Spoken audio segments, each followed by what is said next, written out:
All right, so this morning I woke up and I wasn't feeling much like doing a video. It was a little after 7, so I had my traditional ramen breakfast, and then I just couldn't think. Just like today. I got back from the gym, my mind's completely blank, and I have no ideas, and I'm very disappointed in my audience for not watching yesterday's video.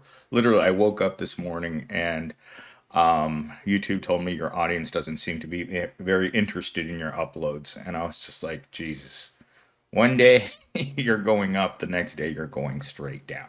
This is why you can't count on this platform for revenue when you make my kind of content. Either it's hit or it's miss. So I had to do an alternative search for content. So I went on and I looked at what my audience is watching on YouTube, and it said that you guys were very interested in topics like Gen Z thinks they'll be rich by the year 2035. So I shoved all of that content into here and I generated a video that's based on the delusion of being rich. In a sense, Gen Z believes that they have a winning lottery ticket. They just have to hold on. They're already winners, right? Like most Americans who believe they're already millionaires, they're just waiting for the money to come in. That's why they vote the way they do and they act the way that they do. Because no one really wants to believe that they're going to spend the rest of their life completely broke, owning nothing, and trying to figure out a way to be happy. In fact, that was a video that I planned on making before this one. It's just the talking points were very bland. And it was in regards to how much do you really need to be happy? Well, the reality is, I don't know very many people who are truly happy. I look around at fake smiles at work, I see phony smiles at the gym, but I know that deep down, most people are miserable because they can't afford to eat. And that's just the way that life is. Sometimes things suck, and they suck for a long time. Right now, living in this place is pretty much the first time in which I have felt like I had anything, any space. That was the big thing for me once I moved in here. There's never any space. I literally got out of bed. There was about 2 feet between my bed and my desk, and about 5 feet between where my bed was and where my toilet was. And that was no way to live. It was a miserable way to live. But just like Gen Z, when I was in my early 20s, I thought it was only a matter of time before I hit it big. I won at the casino of life. Fast forward my whole life, and I've never had anything worth living for. And with that said, let's get into today's monologue. They keep telling us Gen Z will be rich by the year 2035. Like money is just waiting around the corner if we keep grinding and stay obedient. But most of us are drowning in debt, can't afford a home, and are stuck in jobs that barely cover rent. This is so called wealth transfer is just another fantasy to keep us docile. A bedtime story for broke people. Real wealth isn't coming from inheritance. It's built when we stop believing the system will save us. This is kind of what treasure hunting is based on, right? There are probably thousands of people in the world who treasure hunt, whether it's at the bottom of the ocean or like my parents go out into the forest and spend the whole day with family and friends digging in a hole, thinking that's only one more shovel or pick away from breaking ground and finding the mother lode. Millions upon millions of human beings have spent their lives toiling underground with greed uh, in their veins, looking for gold. And I live in Arizona where the Superstition Mountains still have that allure that the Dutchman's gold is still out there. Now, why are these things so appealing? Because they make you grind. In the literal sense, mining is tough, hard work. And the only people in the olden days that got rich from the gold rush or from miners were saloons and equipment sellers, stores that put up shop near these places to sell the miners' equipment. And the miners made enough money to be able to stay positive and make everyone rich. And that's how they spent their lives. In a sense, a very real thing is going on right now in America. We continue to go to work. We buy the things that we need in order to keep going back to work: a car, an apartment, clothes, um, what else? Food and shelter. I mean, we buy the basics. In buying the basics, we're buying them from the corporations. And then we go to the company store and we buy our food. So we are never going to get rich, no matter how much we grind. The people that are getting rich in our society are the people that are using us, the miners, to enrich themselves. Because they're the ones that are selling us all of these things: the cars, the clothes, and the shelter. The landlord will always be very wealthy. But when it comes down to you, are you ever going to get anything out of this? No. But you better keep on picking. You better keep on believing in the system. Make certain that you're always buying your lottery ticket, because truly that's the only way you'll ever break free. You can keep going back to the casino every week, giving your money to the casino, hoping that someday you'll come home and you'll be rich. But the reality is, if there were more winners than losers, why would a casino exist? A casino exists for the very reason to make certain that it takes your money while giving you tiny little bits of belief that you might someday get rich. And that's why our society exists the way it does. It doesn't need a lot of winners. We're not a society of great thinkers. We're a society of great workers. And that's the way it's supposed to be. That's what the way it's going to be till the end of time. Because if there are too many winners, who's going to do all the work? Who's going to sacrifice their life in order to have a billionaire class of people? No one. No one would mindfully do this to themselves, but they have to keep you chasing the carrot. Because if you're not chasing the carrot, if you're not willing to chase the carrot, then the whole system falls apart and we can't have rich people. Because when the CEO when the CEO and the executives are only allowed to be paid 3 times more than the lowest paid employee, what would be the point? What would be the point of running a corporation if you could never get rich? The whole point of having a corporation is to have record profits while you're paying your workers minimum wage. That's what every job is in America right now. It's all minimum wage. It's on a sliding scale of minimum wage, but it's all minimum wage work. There are no careers at the bottom. There is no ladder to climb. There's nothing down here except for trash. And we're starting to smell the trash. And it smells worse than my feet after I take off my socks at the end of the day. And with that said, let's get into talking point number 1: the wealth transfer myth. Everyone's banking on grandma's house or daddy's dusty savings account. But the reality is, most inheritances are small, already spent, or never come. Key stat: medium US inheritance is only $69,000. Not life changing when student loan debt, inflation are eating it alive. $69,000. That's not even enough to pay off my student loans. And as a person who has no family, no friends, and no life, I'll tell you, when I meet people who are just waiting for someone in their family to bite it, I think it's strange. But at the same time, if that's your only lottery ticket to a better life, who am I to say that, hey, keep believing that your parents are going to leave you a millionaire? Because if that's all you have to hold on to in life, it's better than my my motto right now: hope, cope, or the rope. And most of us are leaning for the rope.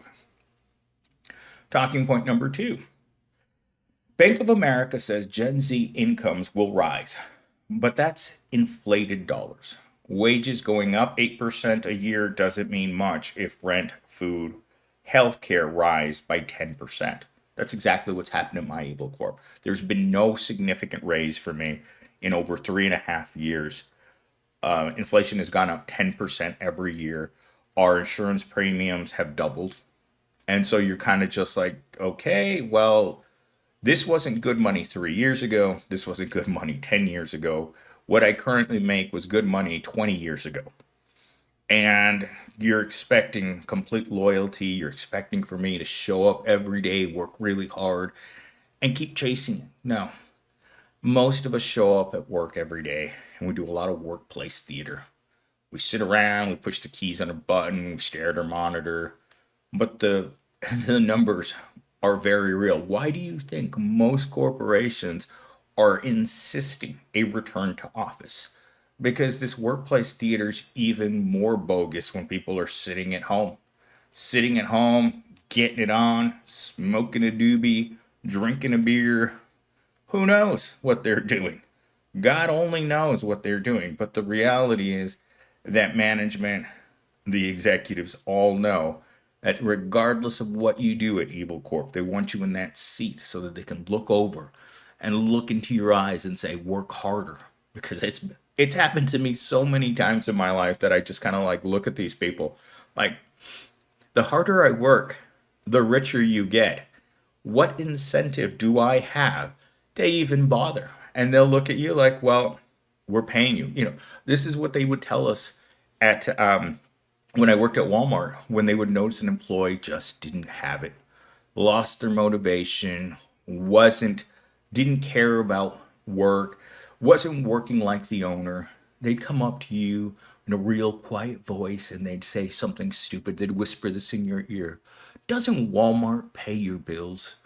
Doesn't Walmart take care of you? Doesn't Walmart give you a job?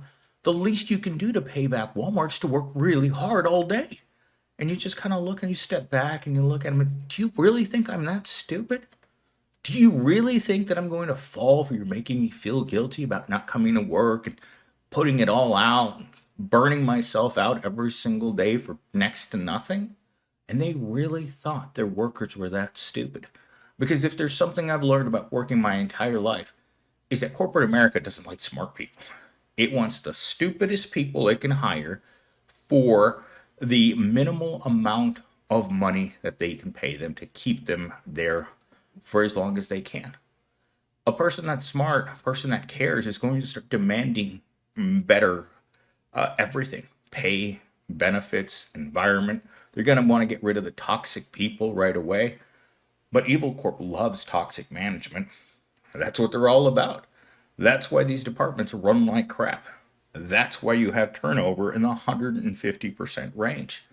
Because I've seen 3,000 people leave my Evil Corp in just a few years that I've been there. 3,000 people isn't a small amount of people. It's a lot. And guess what? It's still cheaper than having people who are going to show up at work and be happy. Happy people don't like terrible conditions at work. Happy people don't want to show up and not be able to afford to eat anything for lunch.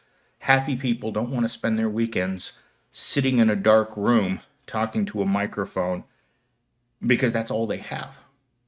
Smart people are better than the system. And that's why you can't have too many alphas in an entire society. You have to have a lot more epsilons. Epsilons are the way that the world progresses. They don't say anything, and at the end of the day, as long as you give them their soma, they'll shut up, be quiet, and show up the next day, just like a trained SEAL. That's what we are. To an extent, if you want to stay alive, that's what you become. Because otherwise, you're going to see every little imperfection in the system and realize that it was never set up for you to be successful. Talking point number 3. They're counting on you to stay delusional. The system feeds us optimistic headlines. Gen Z will be rich to keep us hopeful, compliant. And if we believe the money's coming, we won't demand change now. It's a pacifier, not a promise. Well, I've said this to you guys 100,000 times probably already. The time for change is now. Waiting for your lottery ticket to come in, well, that's delusional. You and I both know it. That's why I created Toxic Positivity, because they want you to stay positive. They don't want less and less workplace participation from men. They want more. because they want more men willing to sacrifice themselves for the minimum wage. And men are saying no to it because what do we get out of it? Nothing. You're lonelier, you're more miserable, you're suffering from panic attacks, you can't sleep, food tastes like crap. Susie Rottencrotch doesn't come around anymore. And you're sitting at home shaking hands with the governor while watching the hub. And sometimes even that isn't enough. Some nights I wake up and it's like, okay, there we go. And then you think to yourself, well, is this love? Is self love really love? It must be, because that's the only love the proletariat man gets on the average day. Well, all we do is wake up in the morning, eat something, go to our prole job, come home, go to our next prole job, try to get some busted sleep, and then wake up and do it again. Fast forward that 60 years and you lived a long, happy life, right? No. You're miserable the entire time as a loveless man sleeping with a full size body pillow. Unfortunately, the body pillow is the closest to love that you will ever see in your entire life. Now, you tell me why workplace participation is becoming less and less among men. Because if you're 40 years old and you're still living with your parents, you've never had the ability to move out, women are disgusted by the idea that your mom still washes your clothes, and you're still wearing tidy whities because they're the ones your mom bought you at Costco. That's the reality of life right now. Final talking point. If Gen Z has money but no freedom, time, healthcare, housing, security, or joy, are we really rich? No. Even if you do get rich, if you don't have the freedom to do whatever you want in your free time, you're not rich. And you never will be. Because as a person who has to work 7 days a week, every week of the year, I'll tell you, I'll never be rich. And I know that. I haven't had a vacation since I lived in my parents' house. I haven't been on an actual vacation since I was 16 years old. I've never been on an airplane. I've never felt happy my entire life. I've been miserable and angry my entire life, mainly because I've been broke, but also because of the other parts of being part of the proletariat. You're short, you're ugly, and no one wants to talk to you. That's the reality of life for proletariat men. And also, while you're being poor, you're being subjected to, I would say, is the torture of daily work. Imagine, what is torture? It's something you don't like, it's something you don't want, and it's something you don't look forward to. That's what work is in America. It's too much, it's too little financial gain from it, if any gain. You're constantly living in survival mode, and females find you disgusting. Can you imagine a worse way to torture a human man? You might as well cut off his manhood and send him to work with that nice smooth patch that dolls have between their legs. Because what else do we have? I mean, that thing down there causes us to do a lot of stupid things. And one of those stupid things is to sacrifice ourselves for others by working so we can use that thing down there. But if there's no use, if cutting it off is the plan, then at that point you're just going to have men lining up to go off of a cliff like lemmings. Because that's it. When you know that you're never going to experience joy, you're never going to have job security, you're never going to have good health care or time to use your health care, even if you have it like myself, even if you have health care, when in your day do you have time to say, I need to go to the doctor? That just doesn't happen. And it's unfortunate because the health crisis in this country is going well beyond just mental health. Is disgusting. If mental health was like Ebola, everyone that you looked at would have blood coming out of their ears. That's how bad the mental crisis is in this country. Because everyone is miserable about the way that things are. And they don't see any hope changing anything. So when I meet Gen Zs that believe that they're going to be rich by the time they're 35 and retired, you know, to each their own. If that's what gets you through the days, believing that there's a finite amount of time before things get better, maybe that's just the way that you cope. Maybe that's the answer. But to me, well, I'm leaning more close to the rope when it comes to solutions to today's problems. Hope you guys enjoyed the video. I hope to see you on the next one.